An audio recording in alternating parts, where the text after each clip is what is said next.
please subscribe and don't forget to press the bell icon to get notified whenever we upload a new video.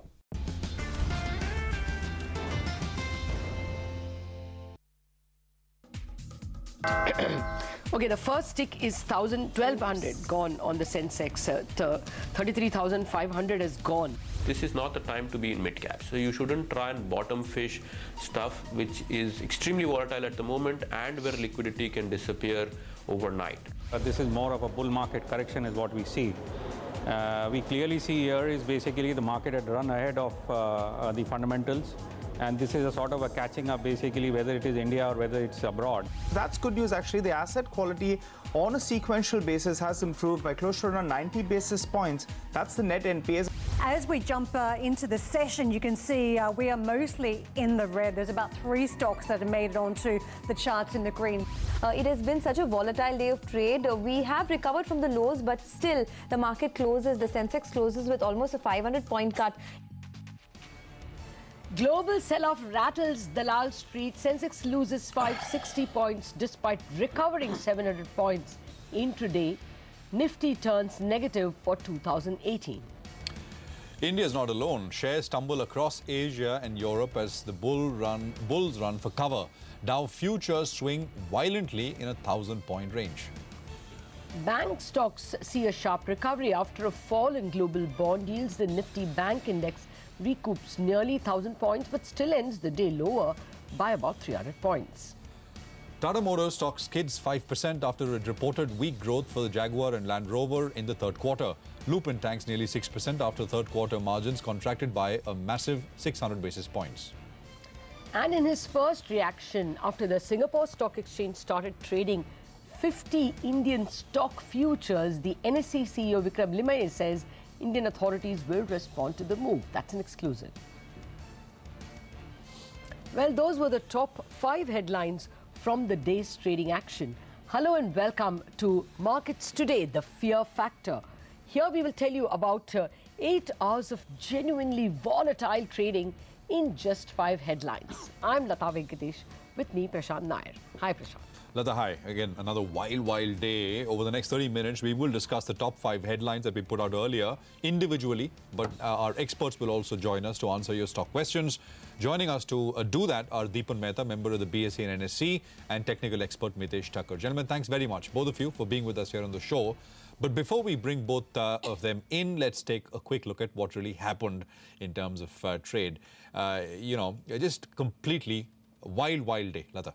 Oh, absolutely. Just to give you an idea, the Sensex was swinging about 1,100 points. At one point in time when we opened, we were 1,200 down. We finally ended the day 500 down. But at one point in time, it looked like the Sensex would get very close to the green terrain. Likewise for the Nifty Bank, again swinging about 1,100 points and actually traded in the green for a few minutes. Much of this was in reaction to the way the Dow futures traded throughout the Asian trading day. There was at one point a minus 800 on that index and at one point a plus 180 on that index. So a 1,000-point swing in the Dow futures as well. So basically the Indian markets were also responding to this jig. So basically it is still risk off continuing. But the important point is on Friday, the markets were losing because the yields had risen in the US, and on Monday they are seeing risk off despite the yields falling in the US. So really still trying to find its feet. But Prashant, I mean, once again, a lot of stocks that you will want to talk about. Absolutely. But, you know, what I'm going to do is not talk about so much about stocks, but basically just outline, as you said, just put in numbers what really happened. And these numbers will tell a story themselves. And this is the Nifty I'm talking about. Take a look at this. I mean, from the opening level to the lowest point on the Nifty, I mean, that basically was a 768 odd point move, 768 on the Nifty. From the low to the high was higher than the open. It basically was a 841 point move. And by the time we closed, I mean, it was another 596 odd point move. I mean, you know, you could add all this up and you get to a big number. I mean, 2,000 points plus kind of up and down on the Nifty, mind you. So, as I said, pretty wild. So the VIX jumped, I mean, overnight as well. The big indicator was the CBOE VIX, the fear gauge, which jumped 100% plus. Here also, as the next set will show you, we had almost a 30-odd% jump in that. Here in the India wicks, small cap and mid caps, got really taken out. And you had IT, pharmaceuticals, and real estate. Each of these indices were down quite a bit. I think between 2 to 2.5%, 3%. There was not one single index, sectoral index, which actually managed to end the day higher. As I said, I'm not going into stocks because, days like these are everything down and out kind of days. So I think just getting you the big picture today. Fair point. So let's actually get a little bit of how they look at the future from our guests.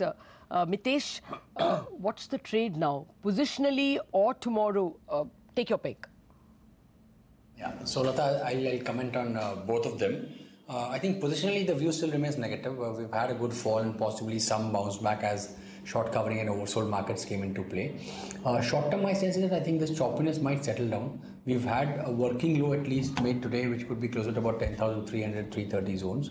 And on the upside, I think 10,650, 700 would be a very difficult level for the index to get past. So we might just consolidate and then the range might narrow down over the next few days. But the idea, since the position view is more on the negative side, the idea should be to sell closer to the upper end of the range. So closer to about 10,600 plus levels, between 10,600, 650. I think that's where I would be more aggressive on shorting. And Dipen, are you buying this fall? If yes, what? Yeah, absolutely. I think that clearly, we've been waiting for a correction, and now we have seen a meaningful correction in the mid-cap stocks and the large-cap stocks, as well as all the popular counters. We have seen a decent correction, so some amount of margin of safety has come in. And even as we look ahead, the earnings trajectory, the earnings momentum remains pretty strong. So we are taking this opportunity to increase exposure to equities. I think clients, investors who have been waiting on the sidelines, who have large money to deploy into the equity market, this is an ideal opportunity. And the focus has to be on the bluest of blue chip companies. At times like this, you buy the absolute gold and silver which is there in the market, whether it is in automobiles or consumer-oriented stocks or banks or financial services companies. That's where the focus has to be. It doesn't matter whether it's large cap or mid cap. Wherever there is good earnings visibility and track record has been excellent, corporate governance standards are good, absolutely no chance of equity dilution, which means that there is certain amount of scarcity value for the stock. And if a company is meeting these parameters, then one should certainly be looking at buying it gradually over the next few trading sessions. All right, gentlemen, so that's the market view. The second headline then. Bank stocks saw a major recovery as the index traded over 3% off the day's lows. This recovery was in response to the fall in global yields. Both public and private sector banks traded over 3% in the red. Lata. Well, not much. The puzzling point was, since the yields recovered in the United States, they recovered in India as well. The 10-year, for instance, at one point in time had gone to 7.6. It came down to 7.58. The old 10-year also moved up by about 4 basis points. The Indian news also was important. There was a Secretary, Department of Economic Affairs quote saying that if the bond yields are too high, we will cancel the last auction of 11,000 crore. That also was a bit of relief, and at that point in time, you saw the yields recede. Whenever the yields recede, obviously the mark-to-market losses are less for the banks. So we saw the Nifty bank just outperform. It's still down 1%, but it is better than the Sensex and the Nifty, which are down closer to 2%, 1.6, 1.7. That's about the limited thing that we could say. As well, these stocks have one eye on what the Reserve Bank might do in the monetary policy that comes out on Wednesday, 2:30 p.m. So, you want to keep your ammo dry before the monetary policy. That perhaps explained why a slightly more muted fall in the Bank Nifty. We've got a question actually, and this is a question coming in on Axis Bank. Twitter user Bishal has 1,200 shares of Axis Bank. He's bought them at 588 rupees a share. He wants to know the target for the stock and whether it is a good buy. 588 is what he paid. The stock's at about 565 today. What's your sense, Mitesh? See, I think, actually the overall long-term pattern of the chart is quite positive. What it did recently was hit a high of 620, which is where it peaked out in mid of 2016. I think it's just come back from those levels.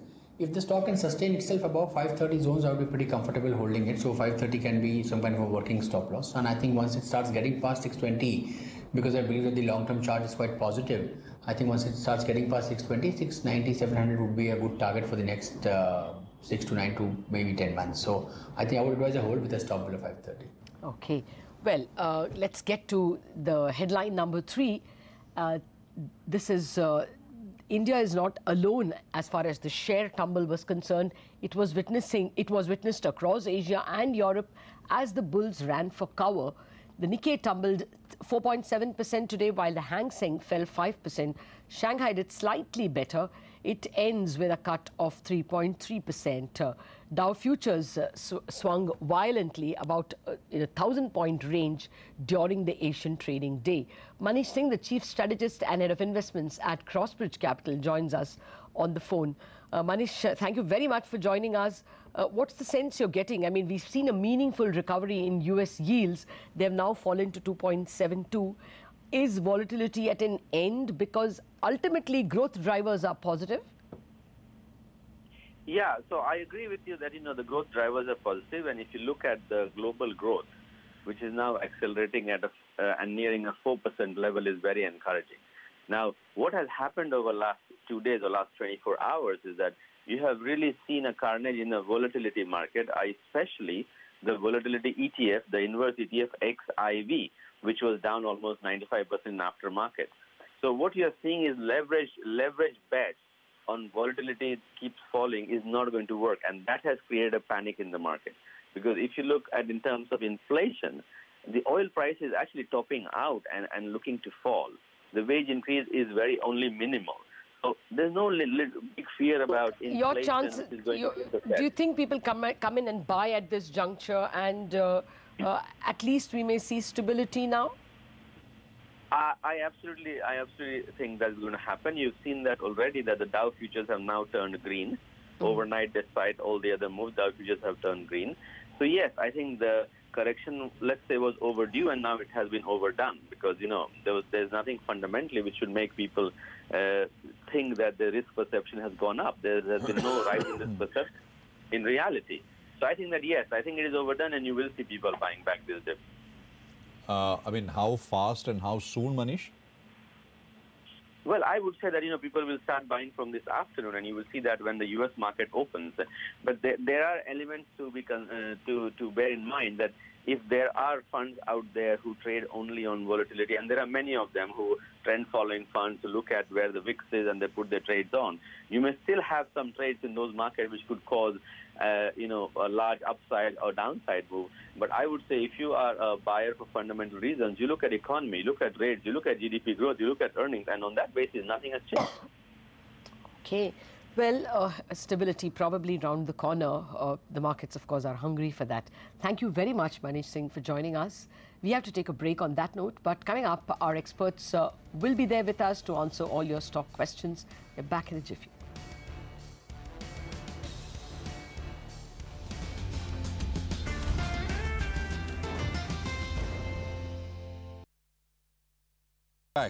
We are, of course, tracking the developments over the last 10 hours or so as far as markets go, and it's been turmoil once again.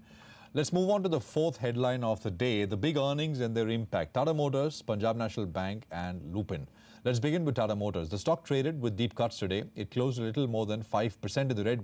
It was a lot more lower at one point. This after the company reported a weak set of Jaguar Land Rover earnings. The management says conditions are tough in key markets like UK, US and Europe, although the company's India numbers beat street expectations.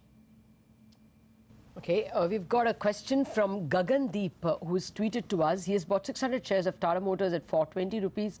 He wants a view for the next 6 months. Dipen, what's your take on Tata Motors? Though, of course, it's a shorter-term view. Even for the next 6 months, he's better off in some of the other automobile companies. Could be Maruti Suzuki or even M&M or even Eicher Motors for that matter. And the reason is that, this kind of volatility in Tata Motors can be quite unnerving. And no doubt, I think domestic operations will do better, as we have seen in Ashok Leyland, as well as we will see in Eicher also. But by and large, the company's stock price is driven by what happens to Jaguar Land Rover and how the sales actually take place in their key markets. And with management giving such a bleak view of their sales outlook, I think it's best to avoid Tata Motors at this point of time. I think there are very good stocks in the auto sector, auto ancillary as well, which are nice secular growth stories where investors can get the benefit of compounding. I think those are the stocks that the investor needs to be in, not in something like Tata Motors. Sure. All right, so that is Tata Motors, and now let's move on to Punjab National Bank. The stock fell 3% in trade after reporting a loss at the profit before tax level for the first time in 7 quarters. It closed a little over 1.6% in the red. Net profit was around 230 crores, well below street expectations of over 550 crores. NPAs remain elevated.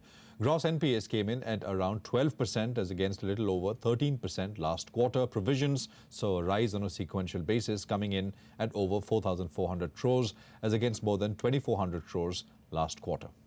Yes, well, there was no incremental big addition to bad loans, but the bad news is that the big bad loan is not receding. The bundle is still as big as 57,000 crores.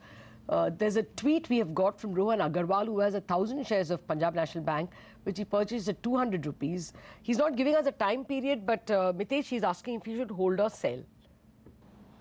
See, my view here is not very positive. It's definitely done better than a couple of PSU names barring SBI. And the downside might be limited, but again the upside might be capped as well. So I see a range of about 145, 150 in the downside, and in fact today's low is around 151. If that breaks, we'll look at more declines, but for the time being that looks good, and on the upside about 180, 185. So I don't think there's much upside happening. It could be a 20% range which the stock might do for next 8 to 10 weeks, and therefore I would suggest switching over to something else. I think buying into an Axis Bank if it starts moving up, and once the market stabilizes could be a better idea. Let's take a look at Lupin now. The company posted a weak set of numbers for the third quarter. Net profit and EBITDA margin came in well below street expectations. Let's wrap the numbers up. It's a big one with Ekta, who's standing by with quick analysis. Ekta. Well, it was definitely a weak quarter for Lupin if you talk about the operational performance this time round. The revenue was down around 12%, but that was largely in line with expectations simply because of the North American markets declining over 30% on a year-on-year basis. Again, mostly in line with what the street had anticipated. But what really hit the market in terms of the numbers this quarter was the margins, which came in at around 17% versus an expectation of around 21% this quarter, and versus around 21% that they did in Q2 of FY18 as well. It was primarily because of the gross margins declining this quarter by to around 65%, which was a decline of over 500 basis points on a year-on-year basis. Separately, there were a couple of one-offs which impacted the quarter as well. So, for example, there was a forex loss and there was some amount of tax adjustments that the company had to undertake. But overall, they do expect the US markets to stabilize going forward. Nonetheless, this quarter, the margins were the biggest weak point.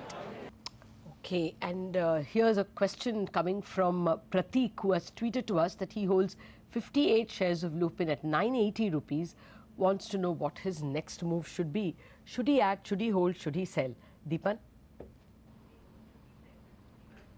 He should sell off Lupin Motors, I think, and that holds true for most pharmaceutical companies. I think these are extremely challenging times, and although a lot of focus is on the US market, where there is a lot of pressure on the margins because of price erosion, there is also a lot of pressure and challenges in elsewhere as well, be it Europe, be it Japan, be it India. It's become a highly commoditized business, and now with so many manufacturing plants in place, manufacturing the same molecules, the same ANDAs, I think the prices can only remain at these levels or drift lower as far as the end product prices are concerned. And the volume growth is not enough to take care of the increase in the input costs or the overhead costs or the price erosion which is taking place. I think even at these levels, pharmaceutical companies must be sold off completely. Unfortunately, none of the Indian pharmaceutical companies are focused on IP-based businesses. Otherwise, you could have a few opportunities over there. Some exception could be for the contract manufacturing companies like, say, a Dishman or maybe a Suven Life Sciences or something, or maybe even Divi's Lab. But even there, I think they have some exposure directly, indirectly to the US market or the generic market, and they also, those businesses, those divisions may also suffer. So on the whole, I think avoid pharma and avoid Lupin in particular. All right, so avoid pharma and Lupin in particular. We move on to the final headline of the day. Despite NSE's efforts to delay the launch, trading on 50 Indian single stock futures started on the Singapore Stock Exchange yesterday. Now, the fear is that volumes for stock futures will shift from India to Singapore. Vikram Limai, the MD and CEO of NSE, the National Stock Exchange, spoke with CNBC TV18 and told us that we should expect authorities, regulators in India to respond to the move by the Singapore Stock Exchange. Let's listen in. They've decided to launch single stock futures and they've done it yesterday. I've actually said this in public before as well, that there is a concern surrounding liquidity moving offshore. And that is a legitimate concern. It is obviously not good for Indian markets if liquidity moves offshore. And from that perspective, therefore, there will be some reaction that will come from the Indian regulator and exchanges surrounding the development of single stock futures being launched in Singapore. I cannot get into more details surrounding what that could be, but I've said this in public, and I've said... You're saying there will be a response from regulators here in response to the exchange they're launching? Look, there is like I said, there is a concern surrounding liquidity moving offshore. Now, if there is a concern surrounding liquidity moving offshore, something needs to be done about it. And in that context, there are obviously discussions ongoing. We will see what ends up happening as a consequence of those discussions. But I cannot elaborate and get into details of what options are being considered or what could happen or what the regulator may or may not But legally, I mean, in that sense, they're in the clear, right? I mean, they can launch. Nothing prohibits them from actually starting these contracts. I mean, that's why they've gone ahead. Obviously, in the current construct, what they've done is cannot be illegal. Otherwise, they wouldn't have done it. Yeah. All right, that's a big scare, possibility of some trading volumes shifting to Singapore.